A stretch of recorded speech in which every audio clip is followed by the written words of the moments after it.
Welcome to the Red Brick channel. My name's Chief Red Brick Bob.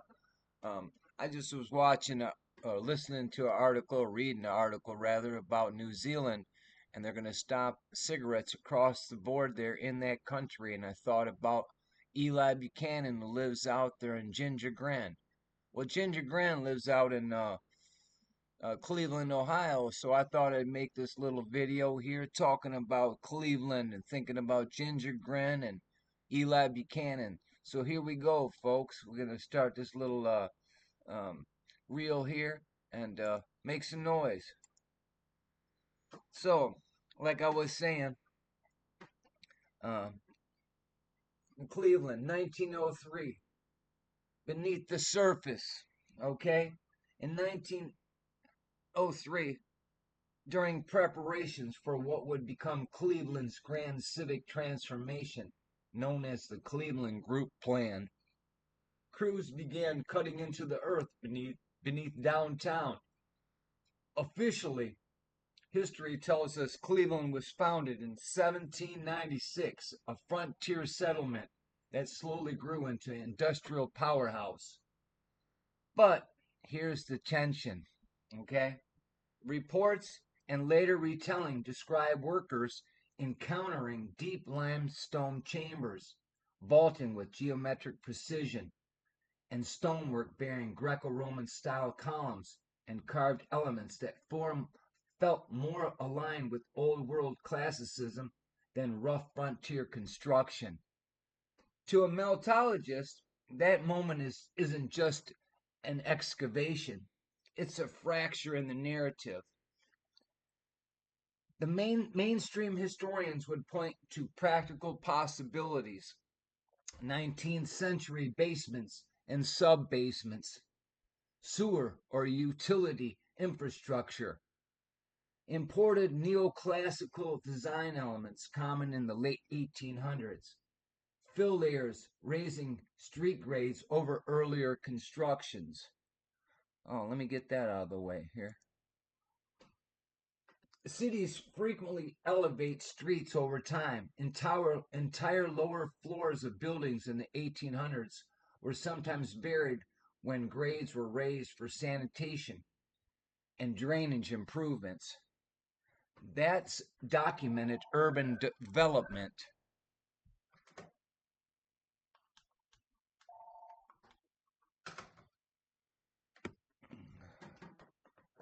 But here's where meltology leans forward.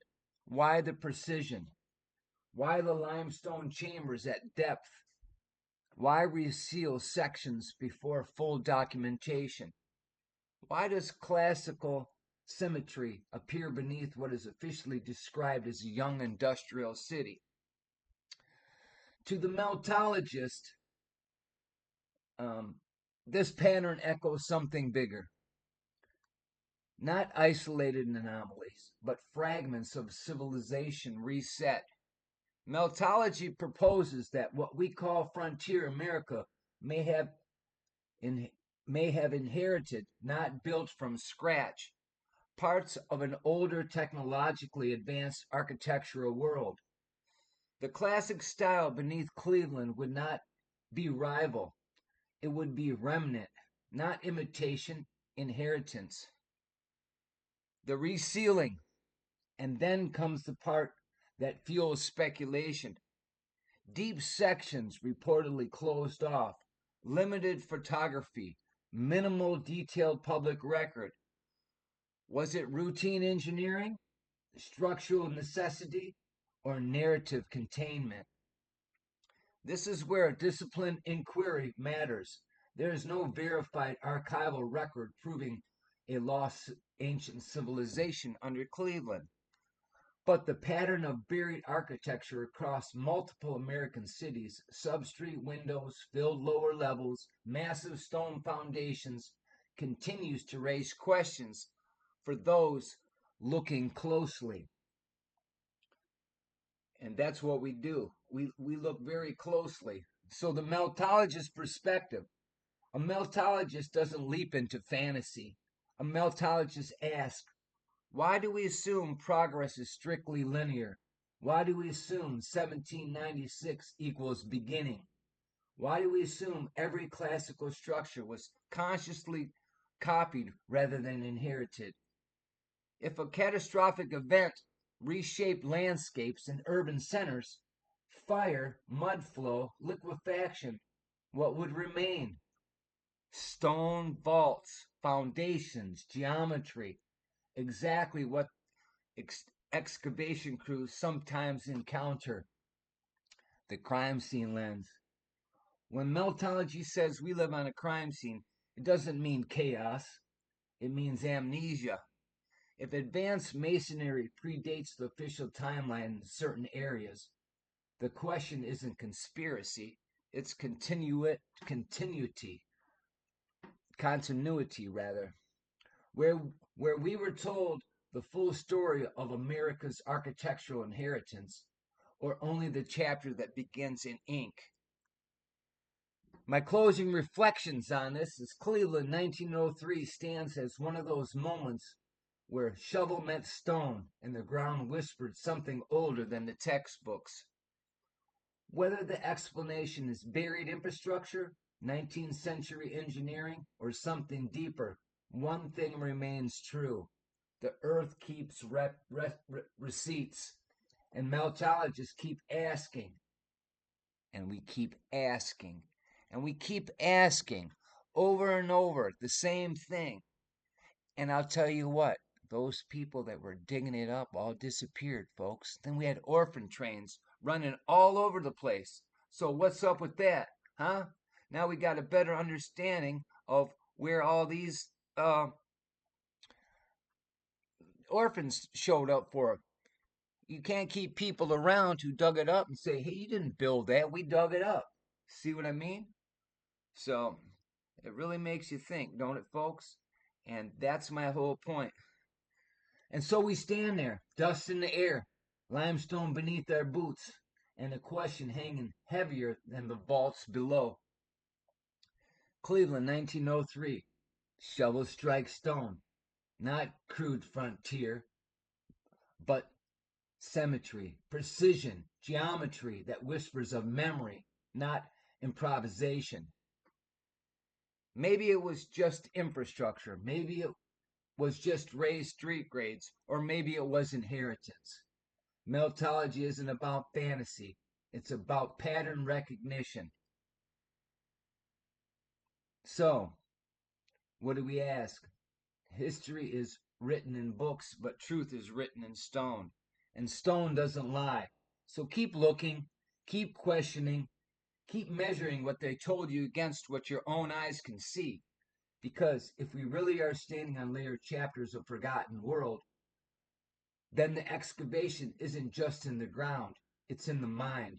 Stay aware, stay grounded, and keep walking the red brick road. That's what I say to my red brick souls out there. Stay on that red brick road. Don't buy the nonsense that they give us. Um, we indeed live on a crime scene, and we need you. We need you to like, share, and subscribe. Leave a comment after you see this video, and let me know what you think. We're looking for people like you to go look in your own backyard. Help us reveal this to the world. You might be the one who tells the story better than all of us. So that's my hope. And this wasn't a planned uh, a video as well. I was just thinking about Eli Buchanan after I heard a narrative about, oh, they want to stop smoking cigarettes in Australia, not Australia, but New Zealand. And it made me think of Ginger Grin. So, Ginger Grin, Eli Buchanan, my Red Brick family out there, I hope you're well. I know you had some problems out there in New Zealand a little while ago with infrastructure of the melted past dumping around and stuff and causing some slides and stuff. We got a lot of stuff. We got an air quality index that you're not supposed to go out right now. And just yesterday, they laid them white lines all across the sky on us. So as you look at these pictures, tell me, Was it dug up or was it constructed? I tell you, you know the truth. Meltology will tell you truth. Geology will tell you a lie. Historians will tell you a lie. And we're here to tell you the truth. I'm not here to make money. I don't make money telling this story. I tell this story because I want the world to know the truth. And sometimes it's hard for people to start seeing the truth, even when you show them. And we have tons of meltologists. I just did an unplanned video last night of 3 different meltologists: Curtis 47, UK Army, Wild Army, and Shawnee B. And I just ended up doing it while I was testing the computer, and it came out, and that's what I'm about anyway. Showcasing these melt heads that are telling you the truth. Countless videos, countless hours of boots on the ground evidence showing you things. I know today we're supposed to have a premiere on somebody's channel. I think it's Curtis 47. And if I look it up, I'll throw that in the description box. And I hope that you could be there later this evening. It's sometime this evening. So if I get more information, then I'll throw that in the description box of this video. But think it through. Look up some of the narratives. And this isn't just here, it's everywhere, folks. Everywhere. So, to those melt heads out there telling the story, I want to thank you like I always do. Um, keep keep melting their minds open with the truth, because we indeed live on a crime scene. Look around, you'll see. I had a channel called Robert News, and I talked about every capital in America was here before America began. The evidence is everywhere. I have all kinds of images of Kansas being dug up in different areas, and here you're seeing Cleveland. The same song and dance. Look at these glorious buildings. Look, no people with covered wagons moved in and built these. They merely fixed them up, folks. So, what else can I say? It seems like there's more to say, but I said a lot already.